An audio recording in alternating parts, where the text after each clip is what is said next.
નમસ્કાર વિદ્યાર્થી મિત્રો, ગયા લેક્ચરમાં આપણે ગૌસના નિયમ વિશે સમજ્યા અને ગૌસના નિયમ માટેનું સૂત્ર phi is equal to q upon epsilon naught સૂત્ર સાબિત પણ કર્યું.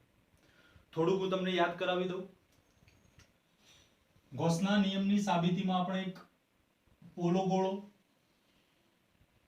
અને આ પોલા ગોળાની ત્રિજ્યા સ્મોલ r, પોલા ગોળાના કેન્દ્ર ઉપર ધન વીજભાર પ્લસ q રહેલો છે. હવે આ સમગ્ર ગોળાની સપાટી સાથે સંકળાયેલું ફ્લક્સ આપણે શોધવું હતું, પણ એના માટે આપણે શું કર્યું હતું? તો સમગ્ર ગોળાની જે સપાટી છે એને સૂક્ષ્મ ખંડોમાં આપણે વિભાજિત કરી હતી. આમાંનો કોઈ એક સૂક્ષ્મ ખંડ, માની લો કે આ એક સૂક્ષ્મ ખંડ, કે જેના માટે ક્ષેત્રફળનો સદિશ હંમેશા સપાટીને લંબ રૂપે બહારની તરફ, તો આ સૂક્ષ્મ ખંડ માટે ક્ષેત્રફળનો સદિશ સપાટીને લંબ રૂપે બહારની તરફ. ધન વીજભાર છે, તમે જાણો છો એ પ્રમાણે ધન વીજભારના કારણે વિદ્યુત ક્ષેત્ર હંમેશા ધન વીજભારથી દૂરની તરફની દિશામાં હોય છે. તો એના માટે વિદ્યુતીય ક્ષેત્ર સદિશ E તમે જોઈ શકો છો કે સદિશ E અને ક્ષેત્રફળનો સદિશ સદિશ D એકબીજાને પેરેલલ છે, સમાંતર છે, માટે આ બંને વચ્ચેનો ખૂણો થીટા ઇઝ ઇક્વલ ટુ 0.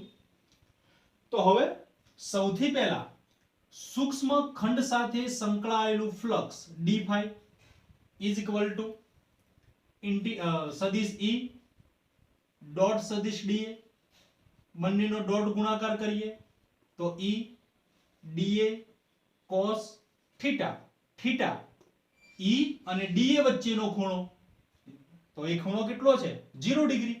તો is equal to E da cos 0, cos 0 ની કિંમત 1.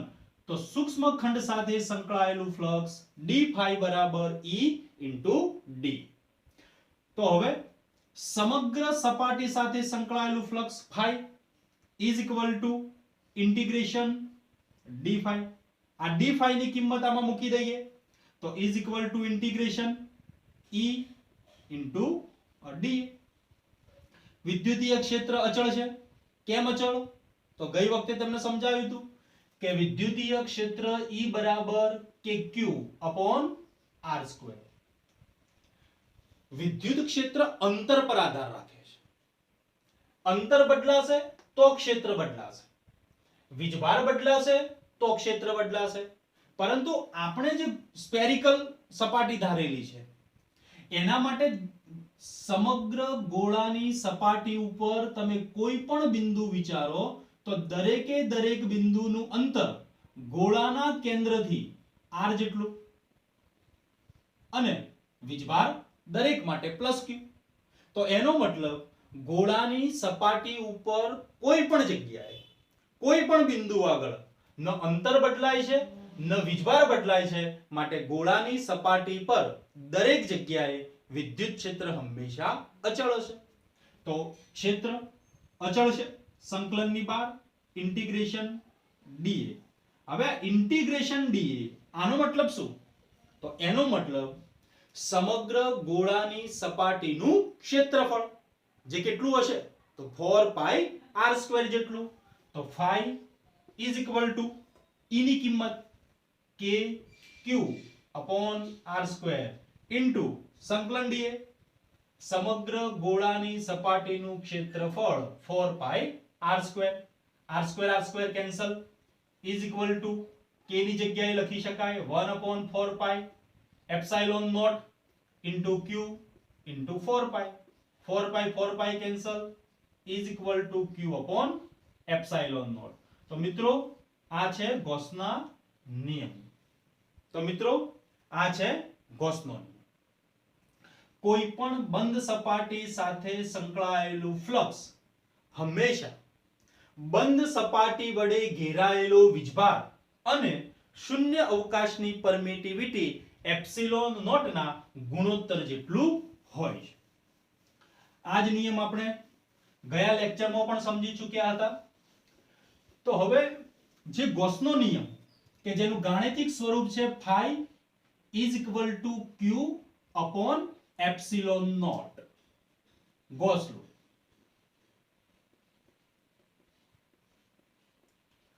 તમે જોઈ શકો છો કે ફ્લક્સના આ જે સૂત્રમાં કોઈ જગ્યાએ અંતર નથી. એનો મતલબ કે ફ્લક્સ એ અંતર પર આધારિત નથી. જ્યારે વિદ્યુતીય ક્ષેત્રનું સૂત્ર તમે જુઓ તો E બરાબર kq upon r સ્ક્વેર. મતલબ વિદ્યુત ક્ષેત્ર અંતરની સાથે બદલાય છે, પરંતુ ફ્લક્સ જે છે એ ફ્લક્સ અંતરની સાથે બદલાતું નથી. મતલબ કે ફ્લક્સ એ અંતર પર આધાર રાખતું નથી. તમે વિદ્યુતીય ફ્લક્સ વિશે પણ અભ્યાસ કરી ચૂક્યા છો અને ફ્લક્સની વ્યાખ્યા પણ તમને ખ્યાલ હશે. તો ફ્લક્સની વ્યાખ્યા પ્રમાણે ફ્લક્સનું સૂત્ર હતું phi is equal to integration સદિશ E ડોટ સદિશ d. આ સૂત્ર ફ્લક્સની વ્યાખ્યા પ્રમાણે. તમે dA ની જગ્યાએ ds પણ લઈ શકો. તો phi is equal to q upon epsilon naught અને phi is equal to integration સદિશ E ડોટ સદિશ dA. જો આ બંને સૂત્રોનો સમન્વય કરીએ તો phi is equal to integration સદિશ E ડોટ સદિશ dA is equal to q upon epsilon naught. ઘણીવાર q ની જગ્યાએ સિગ્મા q પણ લેવામાં આવે છે. ઓકે, તો વિદ્યાર્થી મિત્રો આ જે છે આપણા માટે ગોસનો નિયમ. હવે આ ગોસના નિયમના કેટલાક અગત્યના મુદ્દાઓ છે, ઇમ્પોર્ટન્ટ પોઈન્ટ્સ. અને આ અગત્યના મુદ્દાઓ જે છે એ આપણને એમસીક્યુ માટે બહુ અગત્યના છે, જેનાથી આપણે એમસીક્યુ સોલ્વ કરી શકીશું. તો આપણો પહેલો મુદ્દો છે કે ગોસનો નિયમ કોઈ પણ બંધ સપાટીને લાગુ પાડી શકાય.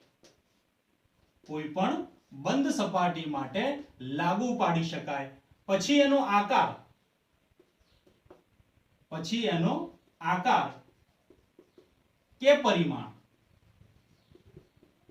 ગમે તે હોય.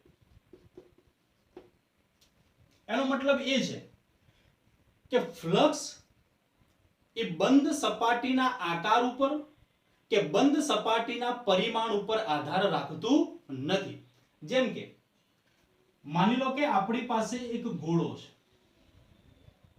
અને એ ગોળાની ત્રિજ્યા સ્મોલ r જેટલી છે અને ગોળાના કેન્દ્ર પર પ્લસ q જેટલો વીજભાર છે. તો આ બંધ સપાટી સાથે સંકળાયેલું ફ્લક્સ જો આપણે લખવું છે તો phi is equal to q upon epsilon naught. હવે આપણે એનું પરિમાણ બદલીએ. r ત્રિજ્યાના ગોળાની જગ્યાએ માની લો કે આપણી પાસે 2r જેટલી ત્રિજ્યાનો ગોળો છે અને એ ગોળાના કેન્દ્ર પર પ્લસ q જેટલો વીજભાર છે. હવે જો મારે આ 2r ત્રિજ્યાના ગોળા માટેનું ફ્લક્સ લખવું હોય તો એનું flux phi is equal to q upon epsilon naught. આનો મતલબ કે r ત્રિજ્યાના ગોળા માટે અને 2r ત્રિજ્યાના ગોળા માટે ફ્લક્સ બદલાતું નથી. મતલબ કે ફ્લક્સ એ પરિમાણ ઉપર આધાર રાખતું નથી. હવે જુઓ કે r ત્રિજ્યાનો ગોળો જેનું ફ્લક્સ છે phi is equal to q upon epsilon naught. પણ માની લો કે હું જે બંધ સપાટી વિચારું છું એ બંધ સપાટી હવે સ્ફેરિકલ ની જગ્યાએ કોઈ સમઘન છે અને એ સમઘનના કેન્દ્ર પર પ્લસ q જેટલો વીજભાર છે. તો હવે આના માટે આ બંધ સપાટી માટે સંકળાયેલું ફ્લક્સ કેટલું? તો એના માટે સંકળાયેલું flux phi is equal to q upon epsilon naught. જો બંનેને તમે જુઓ તો ગોળીય સપાટી માટે બંધ સપાટી માટે ફ્લક્સનું સૂત્ર છે phi is equal to q upon epsilon naught. ચલો હું એને phi s કહી દઉં. s મતલબ સ્ફેરિકલ. અને આ જે સમઘન આકાર છે એ સમઘનને આપણે કહી દઈએ phi c. એની સાથે સંકળાયેલું ફ્લક્સ phi c. તો એ પણ કેટલું મળ્યું q upon epsilon naught એનો મતલબ phi s ગોલીય સપાટી સાથે સંકળાયેલું flux is equal to phi c તો આના ઉપરથી તમે કહી શકો કે ગોસનો નિયમ કોઈ પણ બંધ સપાટી માટે લાગુ પાડી શકાય પછી એ બંધ સપાટીનો આકાર કે એ બંધ સપાટીનું પરિમાણ ગમે તે હોઈ શકે બીજો મુદ્દો જોઈએ તો આપણું જે સૂત્ર છે phi is equal to integration સદિશ e dot સદિશ d is equal to sigma q upon epsilon naught હવે જો વિદ્યાર્થી આ જે સૂત્ર લખ્યું છે એ સૂત્રમાં આ સિગ્મા ક્યુ નો મતલબ છે બંધ સપાટીની અંદર રહેલા બધા જ વીજભારોનો પરિણામી વીજભાર અને આ સંકલન ઈ આ ઈ નો મતલબ છે બંધ સપાટીની અંદર કે બહાર રહેલા બધા જ વીજભારોના વિદ્યુત ક્ષેત્રનું પરિણામી વિદ્યુત ક્ષેત્ર આને એક ઉદાહરણ દ્વારા આપણે સમજીએ માની લો કે આપણી પાસે એક બંધ સપાટી છે આ બંધ સપાટીની અંદરનો વીજભાર q1 q2 અને q3 જ્યારે બે વીજભારો બંધ સપાટીની બહાર છે q4 અને q4 હવે આપણને પૂછે કે ભાઈ આ બંધ સપાટી સાથે સંકળાયેલું ફ્લક્સ કેટલું તો flux phi is equal to sigma q upon epsilon naught તો હવે સિગ્મા q એટલે કોણ બંધ સપાટીની અંદર રહેલા બધા જ વીજભારોનો પરિણામી વીજભાર તો હવે બંધ સપાટીની અંદર કેટલા વીજભારો છે તો ત્રણ કયા કયા q1 q2 અને q3 તો is equal to q1 plus q2 plus q3 upon epsilon naught मतलब કે બંધ સપાટી સાથે સંકળાયેલું ફ્લક્સ ગણવા માટે તમે જે સિગ્મા ક્યુ નો ઉપયોગ કરો છો એ સિગ્મા ક્યુ તરીકે માત્ર ને માત્ર એવા જ વીજભારો ધ્યાનમાં લેવાના છે કે જે વીજભારો બંધ સપાટીની અંદર છે બંધ સપાટીની બહાર રહેલા વીજભારોને સિગ્મા ક્યુ ની ગણતરીમાં ધ્યાનમાં લેવાના નથી ઓકે માની લો કે આપણી પાસે કોઈ બંધ સપાટી છે અને આ બંધ સપાટીની અંદર 2 કુલમ 1 કુલમ -1 કુલમ 4 કુલમ અને 3 કુલમ હવે તમને કોઈ પૂછે કે બંધ સપાટી સાથે સંકળાયેલું ફ્લક્સ કેટલું તો સૌથી પહેલા જુઓ કે બંધ સપાટીની અંદર કયા વીજભારો છે તો 2 કુલમ 1 કુલમ -1 કુલમ જ્યારે 4 કુલમ અને 3 કુલમ એ તો બંધ સપાટીની બહાર છે તો ફ્લક્સની ગણતરીમાં તમે જે સિગ્મા ક્યુ નો ઉપયોગ કરો છો એ સિગ્મા ક્યુ તરીકે માત્ર કયા વીજભારો જે વીજભારો બંધ સપાટીની અંદર છે તો is equal to 2 coulomb +1 coulomb +-1 coulomb upon epsilon naught +1 -1 cancel તો 2 upon epsilon naught epsilon naught ની તમે કિંમત મૂકી અને સાદું રૂપ આપો તો બંધ સપાટી સાથે સંકળાયેલું ફ્લક્સ તમને મળી જશે હવે વાત કરીએ ક્ષેત્રની માની લો કે એક બંધ સપાટી q1 q2 q3 q4 અને q5 તો આ જે વિદ્યુતીય ક્ષેત્ર છે એ વિદ્યુતીય ક્ષેત્ર માટે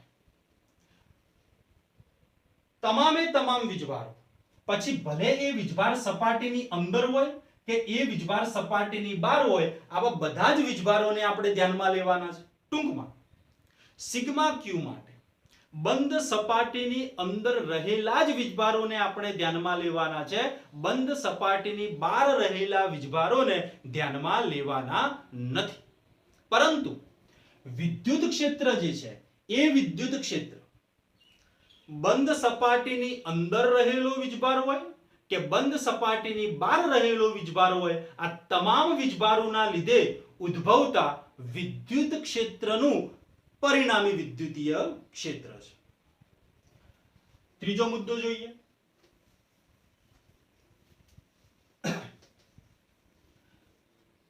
સૂત્ર છે આપણું phi is equal to sigma q upon epsilon naught. આ આપણો ગૌસનો નિયમ છે. હવે આ નિયમ ઉપરથી તમે જોઈ શકો છો કે જો sigma q is equal to 0 હોય તો મૂકી જુઓ 0 upon epsilon naught, so phi is equal to 0. मतलब કે જો sigma q is equal to 0 હોય, બંધ સપાટીની અંદર રહેલો વીજભાર 0 હોય તો એ બંધ સપાટી સાથે સંકળાયેલું ફ્લક્સ પણ હંમેશા 0 હોવું જોઈએ. જેમ કે કોઈ એક બંધ સપાટીની અંદર 10 કુલમ વીજભાર છે. હવે તમને પૂછે કે આની સાથે સંકળાયેલું ફ્લક્સ કેટલું, તો તમે લખી શકો phi is equal to સપાટીની અંદર કેટલો છે 10 કુલમ, તો +10 upon epsilon naught. સાદું રૂપ આપો તમને તમારો જવાબ મળી જશે.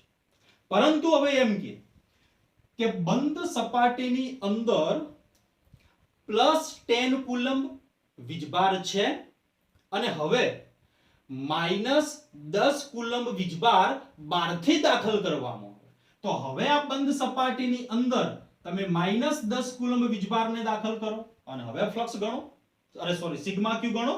તો હવે જુઓ sigma Q is equal to sigma ક્યુ મતલબ બંધ સપાટીની અંદર રહેલો વીજભાર 10 કુલમ -10 કુલમ, તો 10 plus -10 is equal to 0.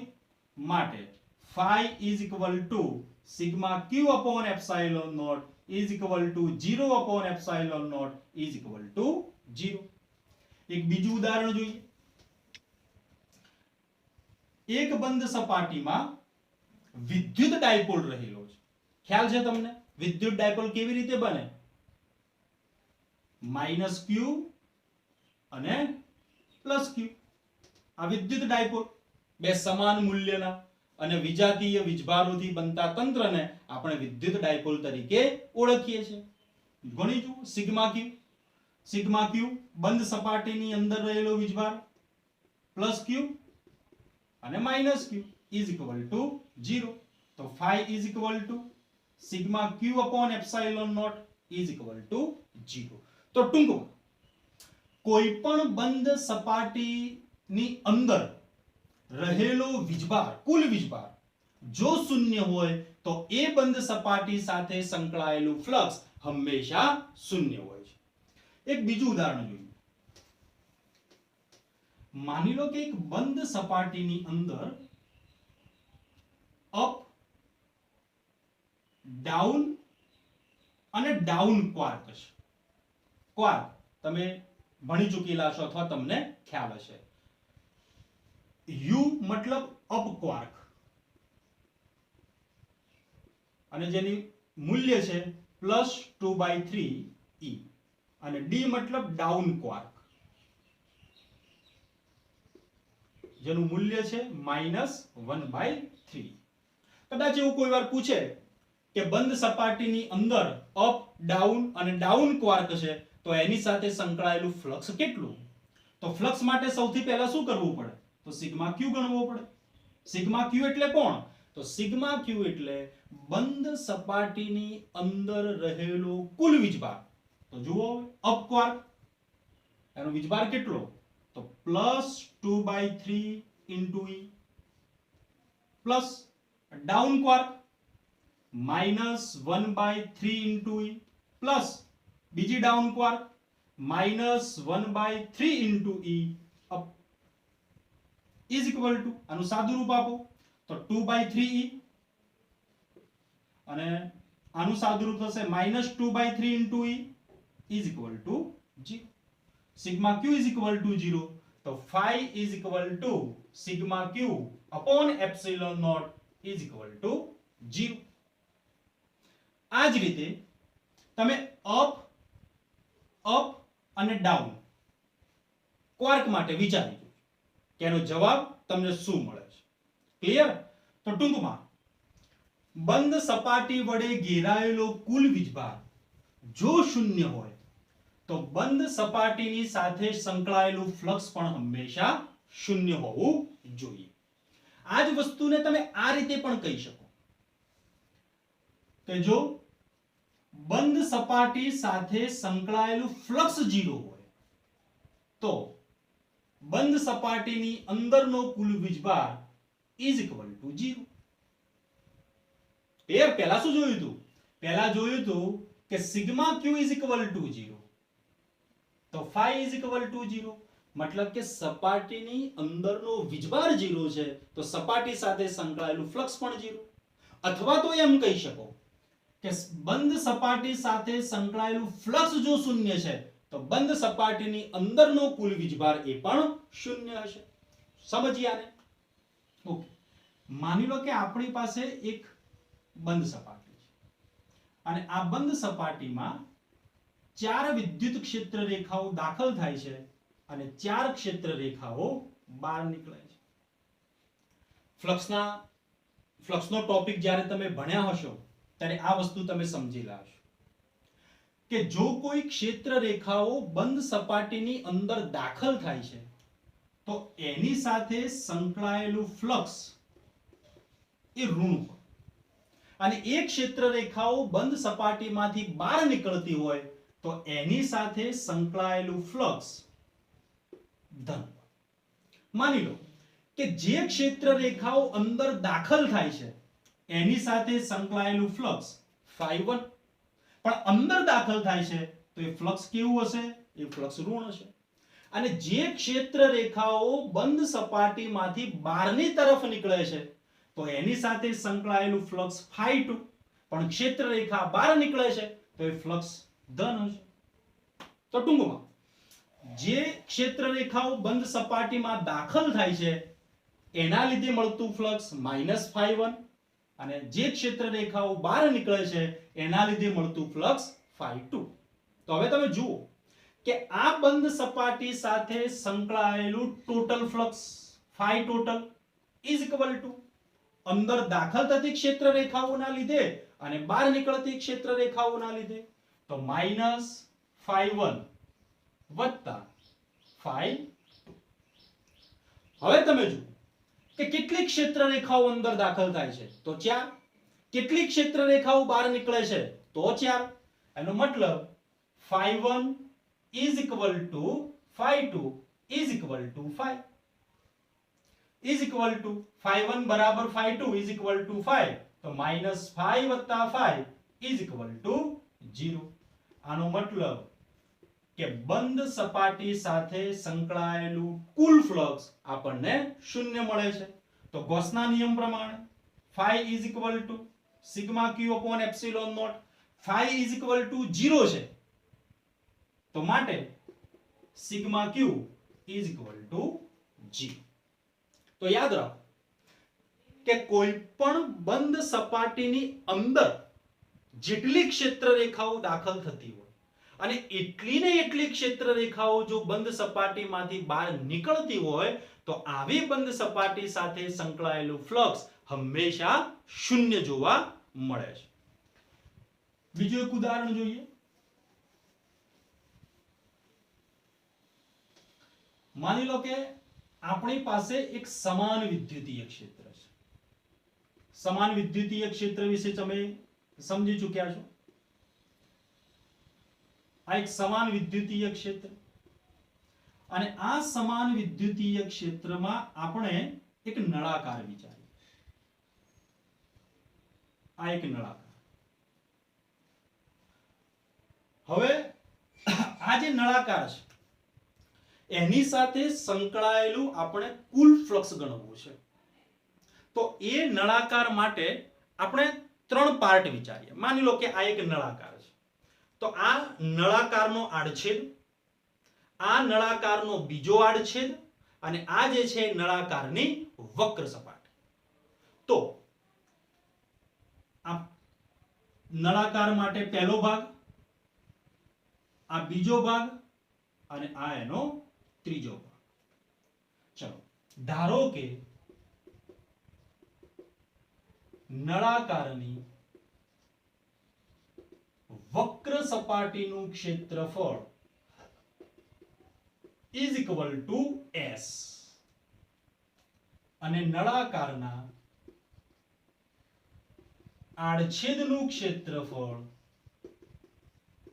Is equal two A. તો હવે અહીંયા આપણે પહેલા ભાગ માટે, ત્રીજા ભાગ માટે અને બીજા ભાગ માટે દરેક માટે આપણે ફ્લક્સની ગણતરી કરીશું અને ત્યારબાદ ત્રણેય ફ્લક્સનો આપણે સરવાળો કરીશું. તો સૌથી પહેલા નંબર 1, નળાકારની વક્ર સપાટી સાથે સંકળાયેલું flux phi1 is equal to integration सदिश E डॉट सदिश dA is equal to integration E dA cos theta. Theta એટલે કોની વચ્ચેનો ખૂણો? તો વિદ્યુત ક્ષેત્ર અને ક્ષેત્રફળના સદિશ વચ્ચેનો ખૂણો. હવે વિદ્યાર્થી મિત્રો તમે ધ્યાનથી સમજો કે આ જે છે નળાકારની વક્ર સપાટી છે અને આ જે નળાકારની વક્ર સપાટી છે એના માટે વિદ્યુત ક્ષેત્રની દિશા આમ છે. જોઈ લો, ધન x અક્ષ બાજુ આ વિદ્યુતીય ક્ષેત્રની દિશા છે અને ક્ષેત્રફળનો સદિશ હંમેશા ક્યાં હોય? તો ક્ષેત્રફળનો સદિશ હંમેશા સપાટીને લંબ રૂપે બહારની તરફ. તો આ સપાટીને લંબ રૂપે બહારની તરફ. તો તમે જોઈ શકો છો કે વિદ્યુતીય ક્ષેત્ર અને આ ક્ષેત્રફળનો સદિશ આ બંને વચ્ચેનો એંગલ કેટલો? તો કે 90 ડિગ્રી. E અને dA વચ્ચેનો ખૂણો 90 ડિગ્રી છે.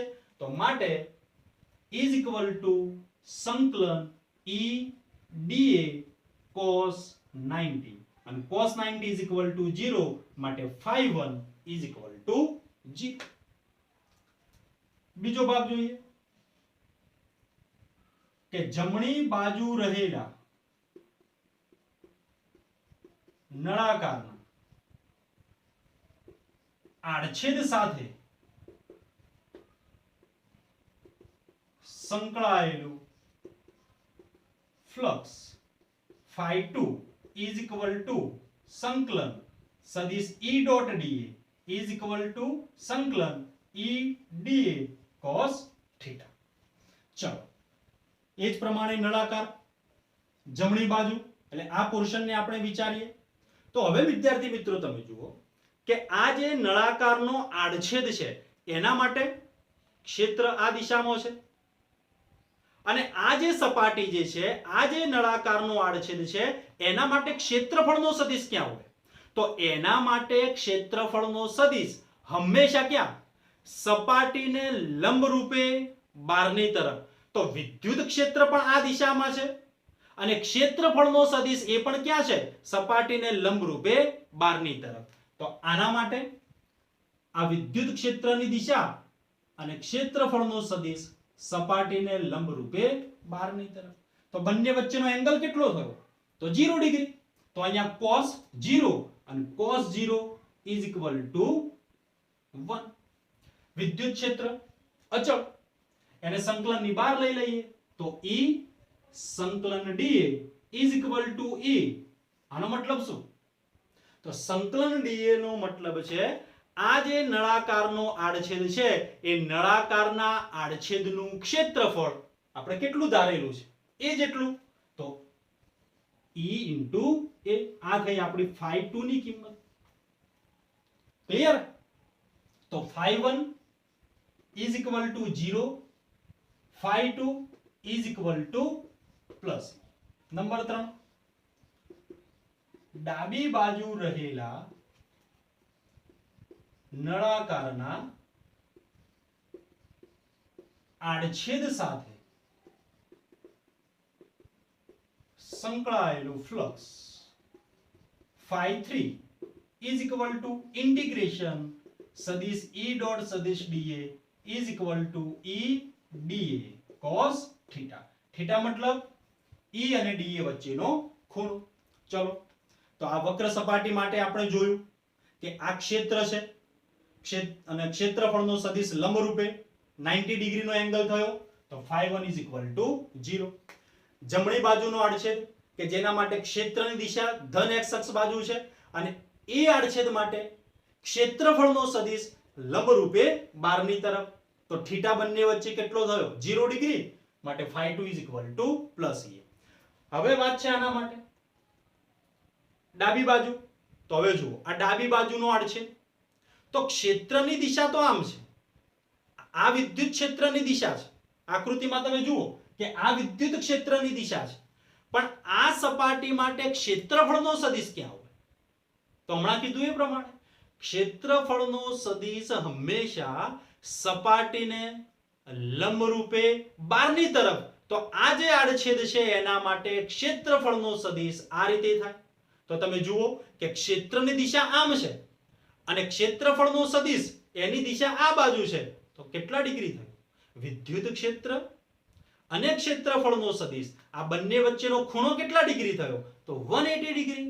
તો આના ઉપરથી is equal to સંકલન E dA cos 180. વિદ્યુતીય ક્ષેત્ર અચળ તો E સંકલન dA અને cos 180 ની કિંમત -1. સંકલન dA નળાકારના આડછેદનું ક્ષેત્રફળ તો નળાકારના આડછેદનું ક્ષેત્રફળ A is equal to -E. તો હવે phi ટોટલ નળાકારની સાથે સંકળાયેલું કુલ flux is equal to phi1 વત્તા phi2 વત્તા phi3 is equal to phi1 ની કિંમત 0 plus EA plus minus EA is equal to 0. તો હવે ગૌસના નિયમ પ્રમાણે phi is equal to sigma q upon epsilon naught. phi0 is equal to sigma q upon epsilon naught માટે sigma q is equal to 0. તો ટૂંકમાં જો બંધ સપાટી સાથે સંકળાયેલું ફ્લક્સ 0 હોય, કુલ ફ્લક્સ 0 હોય તો બંધ સપાટી વડે ઘેરાતો કુલ વીજભાર પણ 0 હોય અને જો બંધ સપાટીની અંદરનો કુલ વીજભાર 0 હોય તો બંધ સપાટી સાથે સંકળાયેલું કુલ ફ્લક્સ એ પણ 0 હોવું જોઈએ. પછીનો એક બીજો મુદ્દો છે કે ગૌસનો નિયમ લાગુ પાડવા માટે આપણે જે બંધ પૃષ્ઠ વિચારીએ છીએ એકચ્યુઅલી એવું કોઈ પૃષ્ઠ હોતું નથી, એવી કોઈ સપાટી હોતી નથી પણ ગૌસનો નિયમ લાગુ પાડવા માટે આપણે જે બંધ પૃષ્ઠ વિચારીએ છીએ એ બંધ પૃષ્ઠને ગૌસિયન પૃષ્ઠ અથવા તો એને ગૌસિયન સપાટી તરીકે ઓળખવામાં આવે છે. આ ગૌસિયન સપાટી ગમે તે રીતે તમે દોરી શકો પરંતુ ધ્યાન એ બાબતનું રાખવું જોઈએ કે બંધ સપાટી દોરતી વખતે એ બંધ સપાટી એ ગૌસિયન સપાટી કોઈ સ્વતંત્ર વીજભારમાંથી પસાર ના થવી જોઈએ. જેમ કે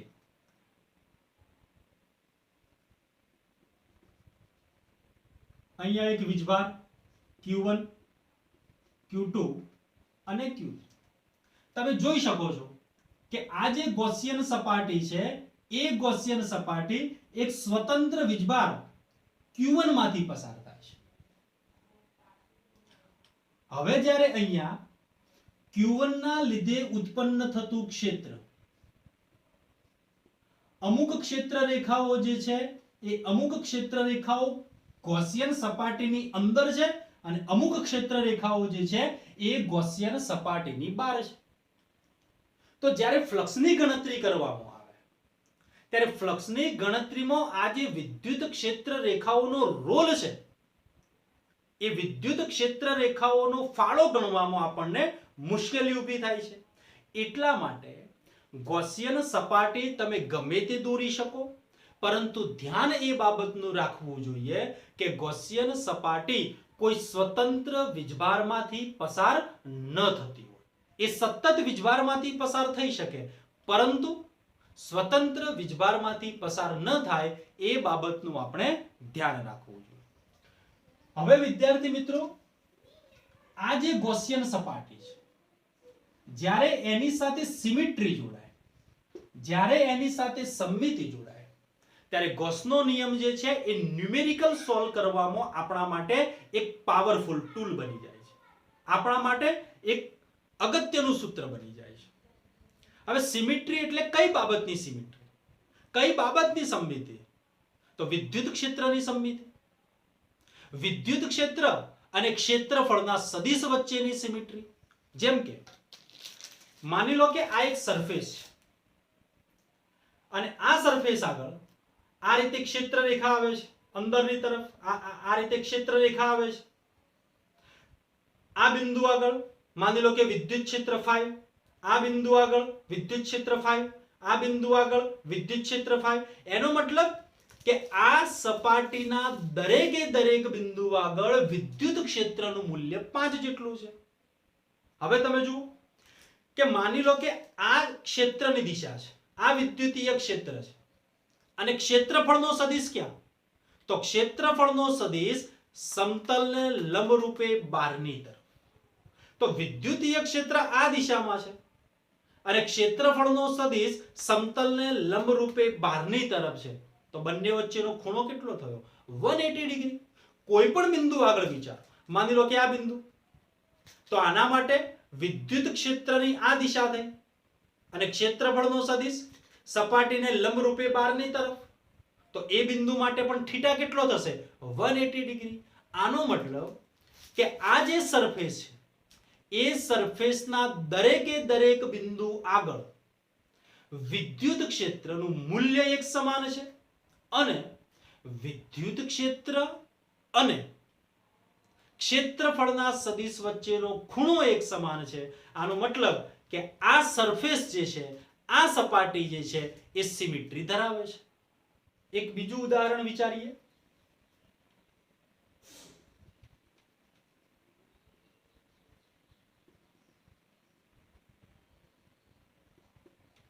માનો કે એક ધન વીજભાર Q, એનાથી r જેટલા અંતરે બિંદુ P છે અને બિંદુ P માંથી પસાર થતું આ એક ગાઉસિયન સપાટી છે અથવા તો બંધ સપાટી છે. હવે તમે આ જે બંધ સપાટી છે એ બંધ સપાટી ઉપર કોઈ પણ બિંદુ વિચારો, તો દરેકે દરેક બિંદુ માટે કેન્દ્રથી અંતર તો સ્મોલ r. માની લો કે અહીંયા Q બિંદુ, R બિંદુ, S બિંદુ. તો દરેકે દરેક બિંદુ આગળ વિદ્યુત ક્ષેત્ર કેટલું? તો E બરાબર kq/r². મતલબ કે દરેક બિંદુ આગળ વિદ્યુત ક્ષેત્ર હંમેશા એક સમાન છે. માની લો કે આ બિંદુ આગળ પ્લસ Q ધન વીજભારના કારણે વિદ્યુત ક્ષેત્રની દિશા સદિશી અને એ બિંદુ માટે ક્ષેત્રફળનો સદિશ dA, બંને વચ્ચે θ = 0. માની લો કે તમે આ બિંદુ માટે વિચારતા હોય તો વિદ્યુતીય ક્ષેત્ર સદિશી અને ક્ષેત્રફળનો સદિશ લંબ રૂપે બહારની તરફ θ = 0. આ બિંદુ માટે જો તમે વિચારો તો વિદ્યુતીય ક્ષેત્ર અને આ એના ક્ષેત્રફળનો સદિશ θ = 0. મતલબ કે આ જે ગૌસિયન સપાટી છે એ ગૌસિયન સપાટી ઉપર કોઈ પણ બિંદુ આગળ વિદ્યુત ક્ષેત્રનું મૂલ્ય એક સમાન છે અને વિદ્યુત ક્ષેત્ર અને ક્ષેત્રફળનો સદિશ છે આ બંને વચ્ચેનો ખૂણો પણ એક સમાન છે. મતલબ આ ગૌસિયન સપાટી જે છે એ ગૌસિયન સપાટી સમમિતિ ધરાવે છે. માની લો કે આપણી પાસે બંધ પૃષ્ઠ તરીકે એક ચોરસ છે અને એના કેન્દ્ર પર પ્લસ ક્યુ જેટલો ધન વીજભાર છે. આ એક સપાટી કે જે સપાટી ઉપર આપણે બે બિંદુ વિચારીએ, એક બિંદુ P અને અહીંયા એક બિંદુ વિચારીએ જેને નામ આપી દઈએ S. તો તમે જોઈ શકો છો કે ધન વીજભારના લીધે આ બિંદુનું અંતર અને ધન વીજભારના લીધે આ S બિંદુનું અંતર એક સમાન નથી. એનો મતલબ કે જો અંતર બદલાશે તો ક્ષેત્ર બદલાઈ જશે. તો પ્લસ ક્યુ વીજભારના લીધે P બિંદુ આગળ ઉદ્ભવતું વિદ્યુત ક્ષેત્ર અને પ્લસ ક્યુ વીજભારના લીધે S આગળ ઉદ્ભવતું વિદ્યુત ક્ષેત્ર જુદું જુદું છે. હવે પ્લસ ક્યુ ના કારણે P બિંદુ આગળ ઉદ્ભવતા વિદ્યુત ક્ષેત્રની દિશા સદિશ E અને પ્લસ ક્યુ ના કારણે S બિંદુ આગળ ઉદ્ભવતા વિદ્યુત ક્ષેત્રની દિશા સદિશ E. ચાલો, P બિંદુ આગળ ક્ષેત્રફળનો સદિશ સપાટીને લંબ રૂપે બહારની તરફ સદિશ D અને S બિંદુ આગળ ક્ષેત્રફળનો સદિશ સદિશ D. તો આના માટે θ = 0, E અને DA વચ્ચેનો ખૂણો, પણ આના માટે θ ≠ 0. આનો મતલબ કે આ સપાટી માટે બિંદુ P અને બિંદુ S આગળ વિદ્યુત ક્ષેત્રના મૂલ્ય પણ સરખા નથી અને બિંદુ P અને બિંદુ S આગળ ક્ષેત્ર અને ક્ષેત્રફળનો સદિશ આ બંને વચ્ચેનો ખૂણો પણ સમાન નથી. માટે આ જે સપાટી જે છે એ સપાટી સમમિતિ ધરાવતી નથી. તમે અહીંયા વિદ્યાર્થી મિત્રો એક બાબતને યાદ રાખજો કે જ્યારે પણ આપણી પાસે પોઈન્ટ ચાર્જ હોય, આપણી પાસે બિંદુવત વીજભાર હોય, તો એના માટે તમે જે બંધ સપાટી વિચારો એ બંધ સપાટી હંમેશા સ્ફેરિકલ મતલબ કે ગોળીય બંધ સપાટી હશે. જો આપણને કોઈ વીજભારિત રેખા આપેલી હોય અને જો એના માટે આપણે ગૌસિયન સપાટી વિચારવાની થાય તો એના માટે ગૌસિયન સપાટી હંમેશા આ રીતે નળાકારીય હોવી જોઈએ. હવે પછીનો આપણો ટોપિક ગૌસના નિયમના ઉપયોગો. તો એમાં સૌથી પહેલો ઉપયોગ છે અનંત લંબાઈના વીજભારિત તારના લીધે તારથી લંબ અંતરે રહેલા બિંદુ આગળ વિદ્યુત ક્ષેત્ર. વિદ્યાર્થી મિત્રો, માની લો કે આપણી પાસે એક અનંત લંબાઈનો તાર છે અને આ જે અનંત લંબાઈનો તાર છે એ તાર પર ધન વીજભાર સતત રીતે વિતરિત થયેલો છે. આ અનંત લંબાઈના તારથી r જેટલા અંતરે કોઈક બિંદુ P રહેલો છે. તો અનંત લંબાઈના તારથી r અંતરે રહેલા બિંદુ P આગળ વિદ્યુત ક્ષેત્ર શોધવું હોય તો એના માટે ગૌસનો નિયમ phi = ઇન્ટિગ્રેશન સદિશ E.dA = sigma q upon epsilon naught. તો ગૌસનો નિયમ લાગુ પાડવા માટે આપણે એક ગાઉસિયન પૃષ્ઠ વિચારવું પડે. તો અહીંયા બિંદુ P માંથી પસાર થતું L લંબાઈ, બિંદુ P માંથી પસાર થતું L જેટલી લંબાઈનું એક બંધ નળાકારીય ગાઉસિયન પૃષ્ઠ વિચાર. હવે આ જે બંધ નળાકારીય ગાઉસિયન પૃષ્ઠ છે એમાં આપણે ત્રણ ભાગ વિચારી શકીએ. આ પહેલો ભાગ, આ વક્ર સપાટી બીજો ભાગ અને આ આડછેદ એટલે કે ત્રીજો ભાગ. તો નળાકારની વક્ર સપાટીનું ક્ષેત્રફળ = 2π rl. નળાકારના આડછેદનું ક્ષેત્રફળ is equal to pi r square અને એલ લંબાઈના નળાકારમાં રહેલું વીજભાર ઇઝ ઇક્વલ. હવે આ કેવી રીતે ગણો? તો અગાઉ તમે ભણી ચૂકેલા છો કે એકમ લંબાઈ દીઠ વીજભાર ઇઝ ઇક્વલ ટુ લેમ્બડા. એકમ લંબાઈ દીઠ રહેલો વીજભાર, તો એને આપણે રેખીય વીજભાર ઘનતા તરીકે ઓળખીએ છીએ લેમ્બડા. તો એલ લંબાઈ દીઠ વીજભાર કેટલો? તો એલ લંબાઈ દીઠ રહેલો વીજભાર is equal two lambda into L. તો હવે અહીંયા આગળ વિદ્યાર્થી મિત્રો જે આપણે ત્રણ ભાગ વિચાર્યા કે નળાકારનો આડછેદ એક, આ બીજી વક્ર સપાટી અને આ નળાકારનો આડછેદ ત્રીજો ભાગ. તો સૌથી પહેલા નળાકારની વક્ર સપાટી સાથે સંકળાયેલું